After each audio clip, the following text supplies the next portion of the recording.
Hello students, कैसे हो। मैं हरीश मलिक और आप देख रहे हैं आपका अपना यूट्यूब चैनल।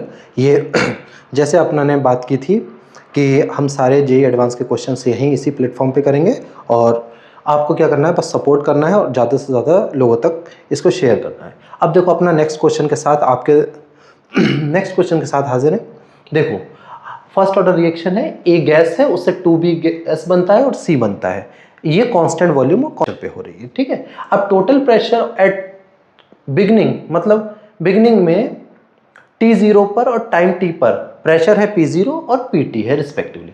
इनिशियल A का जो कंसंट्रेशन है वो A0 है और T1/3 जो दे रखा है, T1/3 is the time required for the partial pressure of A to reduce to reach 1/3 of its initial value. The correct option is, मतलब वो बोल रहा है कि एक रिएक्शन A से 2B + C बन रहा है और A का P0 जो है वो आपका क्या है, इनिशियल प्रेशर है और PT क्या है, किसी T टाइम पर है। और वो बोलता है T1/3 यहाँ पर जो उसने दे रखा है वो बोलता है कि ये टाइम वो है जब A का प्रेशर, पार्शियल प्रेशर रिड्यूस होकर 1/3 हो गया, ठीक है। तो उसके बाद पूछता है कि इनमें से कौन से ऑप्शंस करेक्ट है। ये मल्टीपल करेक्ट क्वेश्चन है, ठीक है। तो अब हम इसको करेंगे। तो बेटा देखो, सबसे पहले हम लिखेंगे एक रिएक्शन A से 2B बन रहा है प्लस C बन रहा है, ये सब गैसेस है, ठीक है। तो सबसे टाइम T0 पर, बेटा टाइम T0 पर उसने बोला है इनिशियली P0 इज प्रेजेंट, ठीक है। ये 0 होगा, ये 0 यहाँ लिखा हुआ है। Initially only A is present, initially only A is present, ठीक है। अब बोलता है T1/3 पर P0 जो है, A का जो पार्शियल प्रेशर है वो 1/3 हो गया, 1/3 ऑफ इनिशियल, मतलब 1/3 बचा है। तो डिक्रीज कितना हुआ होगा, वो डिक्रीज हुआ होगा बेटा 2P0/3। कितना डिक्रीज हुआ होगा बेटा, 2P0/3। जब P0 में से 2P0/3 जब डिक्रीज होगा तो बचेगा कितना, P0/3। वही क्वेश्चन में बोल रहा है। अब देखो, इसके 1 मोल से ये 2 मोल बनता है, तो यहां पर कितना बनेगा इसका, 2P0/3 और ये बनेगा 2P0, सॉरी यहाँ पर 3 आएगा, ठीक है। तो देखो, इसके 1 मोल से ये 2 मोल बनता है, तो इसका अगर 2P0 डिक्रीज किया है तो ये कितना बनेगा, 4P0/3 और ये कितना बनेगा, 2P0/3, ठीक है बेटा।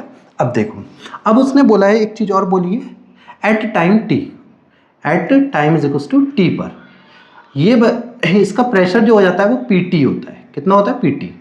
टाइम T पर मान लेते हैं, चलो अभी ऐसे करते हैं, इसका इनिशियल प्रेशर कितना था बेटा, P0, इसमें से मान लेते हैं x टूटा होगा, मान लिया x टूटा था, तो ये कितना बना होगा B वाला 2x, ये वाला कितना बना होगा x।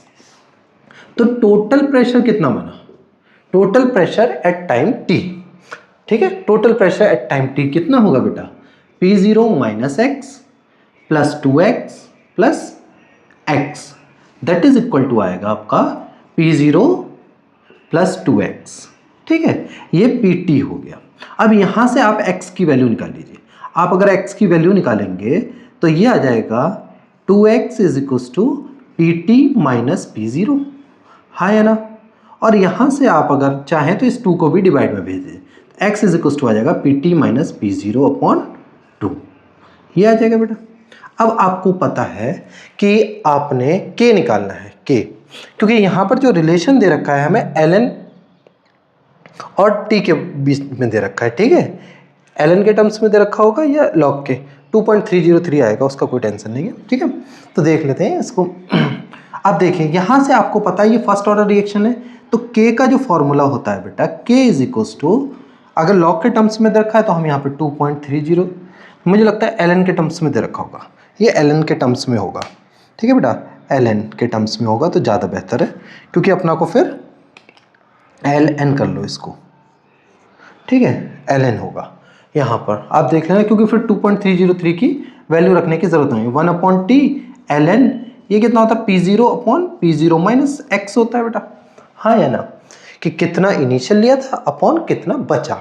तो यहाँ से आ जाएगा आपका KT = ये T यहाँ मैंने मल्टीप्लाई में भेज दिया, ln P0/P0, x की वैल्यू रख देता हूँ मैं। x की अगर मैं वैल्यू रखूँगा तो ये बेटा यहाँ पर ब्रैकेट लगाना मत भूलिएगा, -P0/2। अब इसको अगर हम सॉल्व करें तो P T is equal to आ जाएगा हमारा ln, ये 2 यहाँ आ जाएगा और ऊपर चला जाएगा 2p0 अपॉन 2p0 माइनस, आपको दिख रहा है ना नीचे pt प्लस p0। तो बेटा यहाँ से ये kt आ जाएगा। इसको अगर मैं चाहूँ तो यहाँ लिख देता हूँ, अगर आप देख पा रहे हैं तो मैं यहाँ लिख देता हूँ बेटा। तो kt हमारा आ गया, kt कितना आ गया ln 2p0 upon 3p0 minus pt। ठीक है बेटा, ये आ गया। समझ आया इतनी बात समझ में आ गई होगी तो आगे की चीज़ें अपना इजीली कर लेंगे। देखो सबसे पहले हमारे पास क्या था, a था, a से 2b बन रहा था और प्लस c था। तो इनिशियली p0 इसका प्रेशर मान लेते हैं, इसका 0 होगा, इसका 0 होगा। उसने बोला था आपको कि a का जो प्रेशर है वो 1/3 रह गया, p0/3 रह गया, तो टोटल कितना होगा 2/3। जब इसके 1 मोल से ये 2 मोल बन रहा है तो इसके 2p0 से अपॉन 3 से कितना बनेगा 4p0 अपॉन 3, ये 2p0 अपॉन 3। किसी टाइम t पर इसका मान लेते हैं कुछ और हुआ होगा, मतलब और डिकम्पोज हुआ होगा, तो p0 माइनस x, ये 2x बन जाएगा, ये x बन जाएगा। तो टोटल प्रेशर कितना हो जाएगा p0 minus x plus 2x plus x। यहाँ से आप pt is equal to p0 plus 2x निकाल लेंगे, यहाँ से x की वैल्यू निकालेंगे pt माइनस p0 अपॉन 2। अब इसको आपने फर्स्ट ऑर्डर रिएक्शन में रखना है बेटा, तो k इज इक्वल टू आ जाएगा 1 upon t ln p0 upon p0 minus x। ठीक है, तो यहाँ से अब x की वैल्यू पुट कर दीजिए, तो p0 upon p0 minus p0 upon 2 आ जाएगा। अब इसको, ये 2 को एलसीएम ले लीजिए और ये ऊपर चला जाएगा, तो ये कुछ इस तरीके से। इसको सॉल्व करने पर हमारी रिएक्शन आएगी kt ln 2p0 upon 3p0 minus pt। ठीक है बेटा, तो अब मैं इसको रब कर दे रहा हूँ। ठीक है, इधर देखो,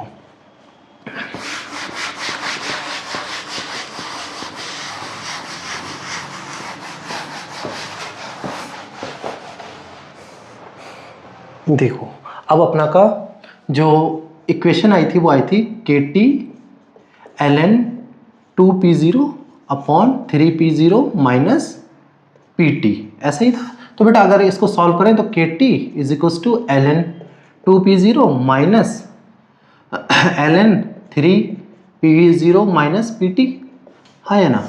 तो यहाँ से आपका आंसर आ जाएगा। ओके, इसको तो लिख लेते हैं किस किस के बीच में, ln pt के। तो ln 3p0 minus pt is equal to minus kt plus ln 2p0। तो यहाँ से ये हो गया आपका y एक्सिस पे, ये m आ गया बेटा, और ये x और ये c।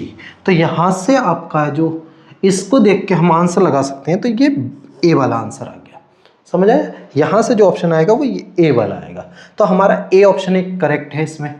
ठीक है, a ऑप्शन करेक्ट है, मगर ये मल्टीपल है, एक से ज़्यादा करेक्ट होंगे।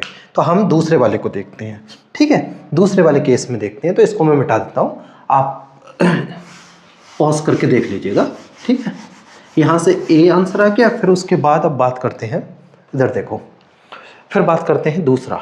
उसने बोला था कि ln p0 minus pt upon time, ये वाला करेक्ट है, नहीं ये वाला करेक्ट नहीं होगा क्योंकि ये वाला करेक्ट है, ये टर्म ही नहीं आएगा। ठीक है, अब इन दोनों को और चेक करते हैं। तो t1/3 पे क्या था a प्लस से 2b जा रहा था प्लस c जा रहा था, तो यहाँ पर p0 था 0 0, ये कितना बच रहा था p0 माइनस 2p0/3, मतलब ये आ रहा था आपका p0/3। ठीक है, तो अपना का k क्या होता है 1 upon t ln p0 upon p0 minus x, यही होता है बेटा।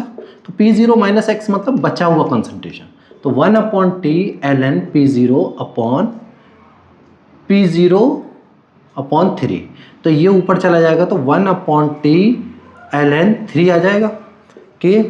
तो यहाँ से k जो दिख रहा है आपको, k है वो इंडिपेंडेंट है, इंडिपेंडेंट ऑफ p0। ठीक है, तो ये वाला आपका इंडिपेंडेंट है, या कंसंट्रेशन पे इंडिपेंडेंट है। तो आपका ये वाला भी गलत हो जाएगा क्योंकि ये a0 पे दे रहा है। a0 से क्या आता होगा कंसंट्रेशन, तो ये वाला भी आपका गलत है।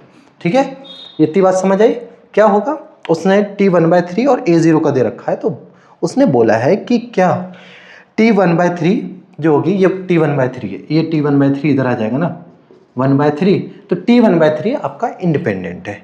नेक्स्ट देखते हैं अपना को ये वाला।